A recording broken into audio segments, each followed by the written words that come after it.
Hi guys, and welcome back to my YouTube channel. If you're new here, my name is Dr. Grace, and this is a segment called the Sophie Table Talk. So today, I know you guys see that we're all coordinating. It's kind of cute. There's one of us. One of these things is not like the other. I'm gonna leave it at that. So yeah, the incoming students just had their welcome day. So congratulations to everybody that was there.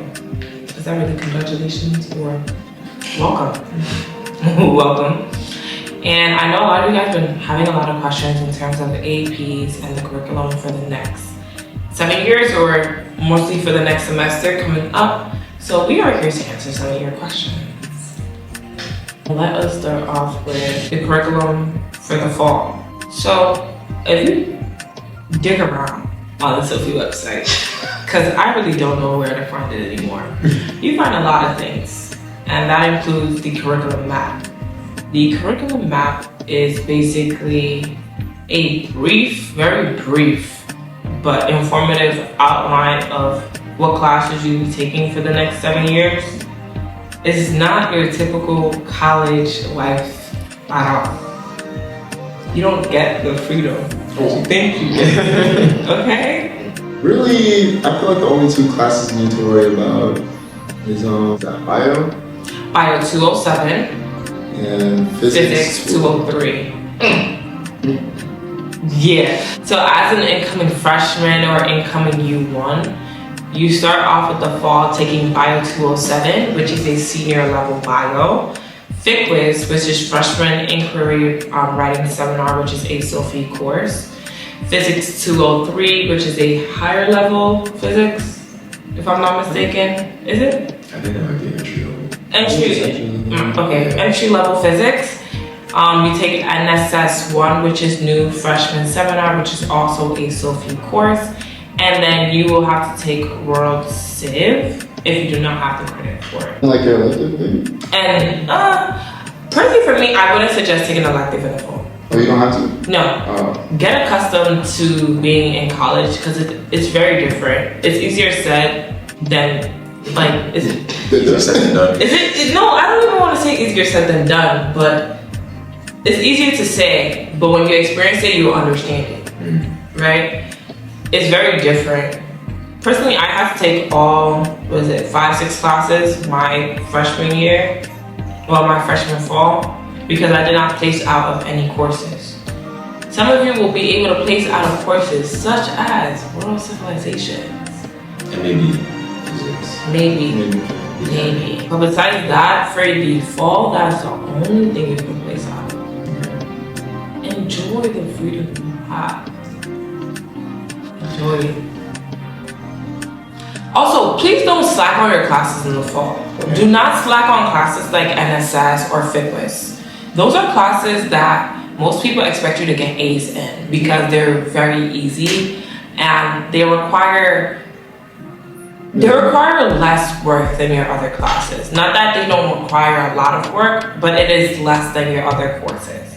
So do not slack. There is the LRC, as we've repeatedly said, there's the LRC. You can also ask upper years for help if you need any help in these classes. So classes like Bio 207, there is tutoring for. Classes like physics, there is tutoring for. Physics! Physics! I think they get it. Physics is not a course to be joked with. It's not. It's not. I was hella bad with that class. This is on the back. You really do not want to be taking that class. What I will say is though, it does depend on your professor. So yes. I would say when you're starting to register for classes, I don't know where that goes. Yeah. Did they get registered though? I thought they did. Last year, they had to register themselves. Ooh. So we're not too sure about these ones. So when you register and you see like the professors that are teaching physics, I would say to ask around to see who is the best professor to choose. Because some professors are definitely a little bit easier It's different than other professors, and I'm gonna leave it at that. Yeah, I got graced by the grace of God for 203. You slide. 204. No love. We don't talk about that later. But also, don't be afraid to make mistakes here in the fall. That's really your time to make mistakes, even though you really don't have much time to be making mistakes at all. Do not be afraid to make mistakes. I say learn. It's your time to learn. Yeah. Learn about yourself, your timing, your planning, what kind of work ethic you have. Like, if you know you're lazy, like, don't wait, bro. Don't wait. Yeah. Try to be the person that doesn't procrastinate. I can't talk much on that because I procrastinate too. But if you know an assignment is easy for you, just get that done. Get it out of the way because you're going to need your time to be studying. You need to figure out effective ways to be studying for you. The way one person studies is not the way you're also going to study, and you're going to retain that information. So figure out the best thing for you. Spring. Spring is a little bit more interesting in my opinion. Only because you start taking like real Sophie classes, like those classes that's probably gonna eat you up a bit. You also, so there's physics 203 and there's also physics 204. You take physics 204 in the spring. You also take writing for sciences in the spring. You take USSO or any other social class that covers for that class. You take general chemistry in the spring. Am I missing any other goals? No, I didn't take electives in my spring at all either. They might have to. Yeah, you might have to take electives in the spring. But listen, the class you really want to do the best in for you to go on to your YouTube year, chemistry. Yeah, you want to pass general chemistry. Like the other classes, I'm not saying slack on them. Pay most attention to general chemistry. This is a 1 semester course that is supposed to be 2 semesters, so it is a little fast. Once a year is really. It is once a year. So unfortunately, if you do fail the course, you will be held back. Yeah, so you'll have to wait an entire year to take it again. And so instead of graduating, let's say you're supposed to graduate 2030, you end up graduating 2031. Yes. So I know it sounds a little bit daunting and stuff like that, but don't let it scare you. If other people can do it, you can also. And for those who might need to retake the course, don't kill yourself over it. The course load is a lot and you're coming in from high school. So to not be able to understand or grasp concepts as quickly as the rest of your counterparts is totally fine. Do not kill yourself over it. It is your journey, not theirs. Other people's journeys do not define yours. Go at the pace that's best for you. Before you come to U1, you're also doing pre-matric. I think we already discussed pre-matric before, and it was discussed in the welcome day. Pre-matric has turned into another schooling. Enjoy! Pre-matric is like another summer class. It's really to prep you, but if it's prep, then it's good for you. It might seem like a lot. Just go through it. It's alright. We understand. Yeah. Well, I can't relate. I can't relate. So, yeah. Yeah, I got it. If you do have any other responsibilities that like you have to do during the pre-matriculation and like you can't go for a certain amount of days, email them and see what they say. Nothing is ever guaranteed that you can go or not. And I know that pre-matriculation is mandatory this year, so it's really a bulky. But bookmark the student handbook because it is very important that you look at that student handbook and you're aware of what is in it, the GPA requirements, what you need to pass a certain course. Because one day they might update it, and you may think that you're good and then you're not good. And you don't want that to be you. One thing I will say is, although it's good to be focused on school, make time to prioritize the things that you like to do. Because your whole life doesn't need to revolve around school. There's more to you as a person than just school. Your life can become miserable if you're neglecting the things that you really want to do. So make time to hang out with friends, make time to just be by yourself. I definitely agree. Do the things that you enjoy, especially on the side, even if you can continue it during school and it not be a distraction, do that. Oh, attendance. Listen, these social classes do not play about attendance. You really shouldn't be skipping classes in general because you're paying for them. You don't want to be skipping classes that you're paying for, people. Go to class.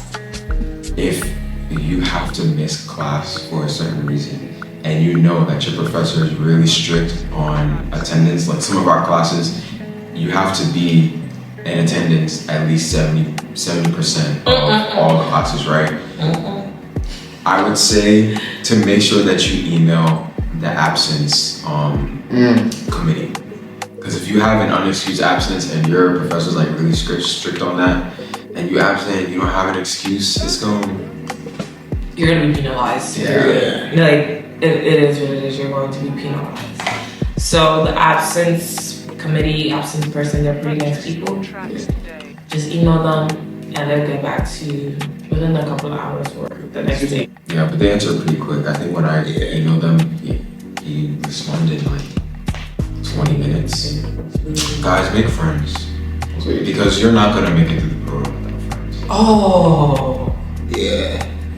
You gotta link up, son. You can't be solo. You can't be solo. Yeah. In high school, you might have been able to get through without talking. But this is a different beast. You need to make friends. Because friends have resources. Friends will share their resources with you. You need friends. You cannot do everything by yourself. You cannot do everything by yourself. At all. You can try. You're gonna fail.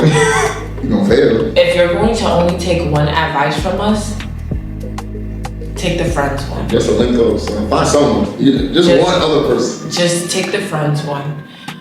I'm telling you, you cannot do this without friends. At all. And if you do, kudos to you. If you are in Sophie currently and you have 0 friends, kudos to you. Cause I don't know how you do it. Cause it 0 friends. Another thing, CCNY will make you go crazy in terms of financial aid or like bursars. They play with your money for. Yo, keep in mind that you're also a CUNY student. You're still a CCNY student. Anything that has to do with financials in your undergrad has nothing to do with Sophie. You report to CCNY. And if you didn't make that appointment or if that line is long, you better sit there and wait. They will play with your bag. They will play with your money. What I will say is, pay very attention to the to-do list on CUNY First. It'll tell you if you have a hold.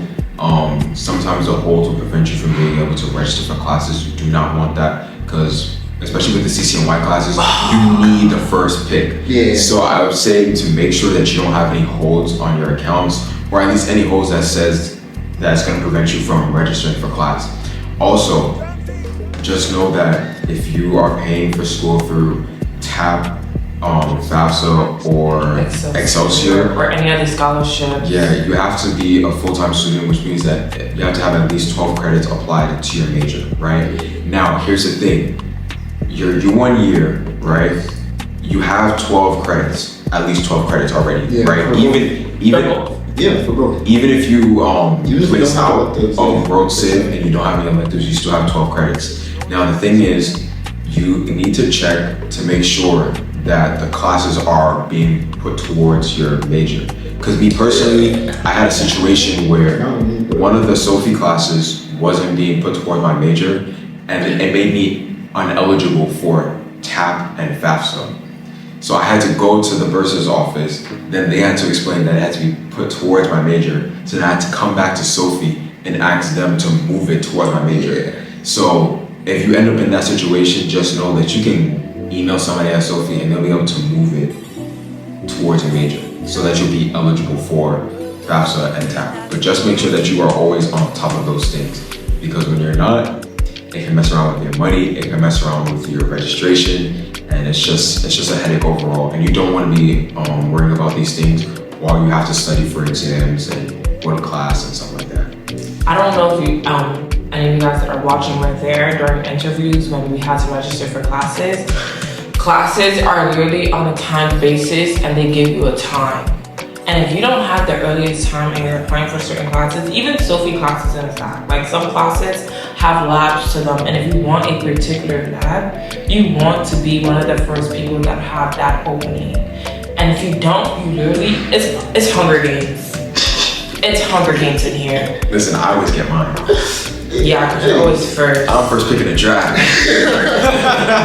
But you literally want to be on top of that. Like, if you were there for interviews, you saw how I almost cried because I was so happy that I got the classes that I wanted. It is no joke. You want to be on top of your to-do list, your holds, and all of that. I personally have a mentee. We're not gonna mention names here, but he had a hold on his account for a while and he couldn't register for classes until last minute and got stuck with That schedule is worst schedule ever. So you do not want that to be you at all. You want to be on top of it. So ethics and professionalism in Sophie is very important. You will get to a point where you're no longer using Blackboard and you're using the system called Leo, which is what we use here at Sophie. And you will have to evaluate your professors. Fill that out. Please don't do that. No, they will write you up for professionalism. You don't want that to be you at all because it goes on your record. So always check your emails, try and answer them if they require a response. And be professional as possible.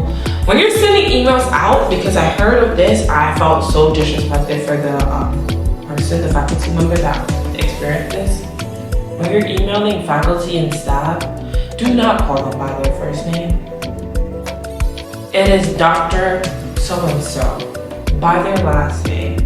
So, explanation, Ramir's name is Ramir Tunis. You do not call him Ramir. You do not call him Dr. Ramir unless you have that relationship with him.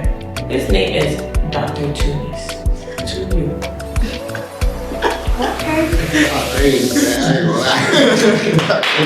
Alright. Let's go through the academic grading policies and requirements really quickly, even though it is on the student handbook. This is just really quickly for you guys. So there are courses where you need a B or better. You require a B or better. And there are courses where you require a C or better.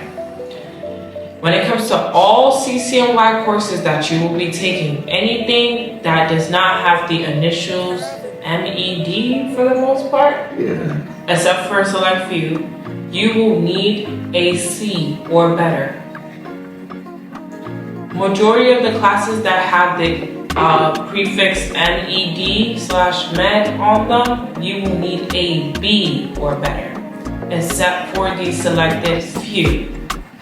The selected few that have the MED prefixes to them are Principles of General Chemistry. So that will be the general chemistry course that you are taking in the spring semester. Bioorganic chemistry, you'll be taking your U2 year. Those are the only two med courses that you need a C or better. Besides that, every other med course is a B or better. So you guys will enter the fishbowl one day, aka your spring semester. The fishbowl is a very nice place where you can take an exam for all Sophie classes. To me, it's a very intimidating place. That first exam in the fishbowl is... It's interesting. So the fishbowl is basically in the NAC, which is the North Academic Building, where you'll be taking majority of your courses. And it is really like a fishbowl. Like, it's called a fishbowl. It kind of looks like because they can see see out of it, you can see it, yeah. Yeah, the fishbowl is the fishbowl. You will be taking exams on computers. In Sophie, not once will you take an exam on paper. If it's not a CCNY course, you do not take exams on paper. I cannot guarantee that you will take quizzes on paper. It depends. But you will be taking exams on computers. Now. With that information, what you need. But, no, seriously. But the fishbowl, to me, is an intimidating place to be taking exams. It is what it is. That's what we do. You're gonna have to get over it. Suck it up. Yeah. It's a mind thing, though. Yeah. You're like first two in there. You'll be fine. You know. You start off taking exams in the fishbowl with general con. After that, it becomes routine. You see that place almost every month. Alright guys, so I think that is all for the video for today. If you do have any questions, feel free to DM, comment. DM any of us, comment. Yeah, so don't forget to like, comment, and subscribe, and I'll see you guys in the next video or vlog. Bye.